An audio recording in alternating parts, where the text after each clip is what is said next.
In C#, interfaces are a powerfar feature that enables you to define contracts for classes without dictating how they should be implemented. This lesson will explore interfaces in C#, their purpose, and how they promote loose coupling in your applications. Don't worry if this feels new at first. This section covers what's an interface. An interface in C# is a contract that defines a set of methods, properties, events, or indexers that a class must implement. It doesn't contain any implementation details. By using interfaces, you can ensure that different classes can be used interchangeably if they adhere to the same interface. Why use interfaces? Let's dig in. Using interfaces promotes loose coupling between components of your application. Loose coupling allows you to change, replace, or extend parts of your code without affecting other parts. This is particularly beneficial in large applications where maintaining and updating code can become complex. Here are some key benefits of using interfaces. First, flexibility. Different classes can implement the same interface in different ways. Also, testability. Interfaces make it easier to mock dependencies for unit testing. Finally, separation of concerns. Interfaces help to decouple code and define clear boundaries between components. Next, defining an interface. In C#, you define an interface using the interface keyword. Here's a simple example.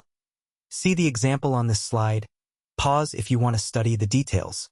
In this example, iVehicle is an interface that defines two methods, start and stop. Any class that implements this interface must provide concrete implementations for these methods. Now we're on implementing an interface. To implement an interface in a class, you use the implements keyword followed by the interface name. Here's how you can implement the iVehicle interface in a class. This slide introduces a class definition.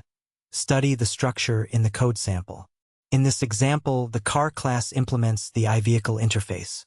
It provides concrete implementations for the start and stop methods.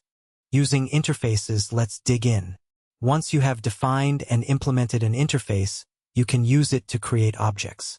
One of the key benefits is that you can refer to objects of different classes through the interface type. Here's an example. I'll let you read the examples on screen rather than reading every line aloud. In this case, myVehicle is of type iVehicle, but it references an instance of the car class. This allows you to easily swap out different implementations without changing the code that uses the interface. In this lesson, you learned about interfaces in C#. You discovered that interfaces define contracts for classes, promote loose coupling, and enhance flexibility in your applications.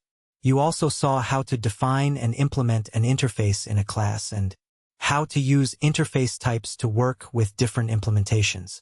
Now put what you've learned into practice.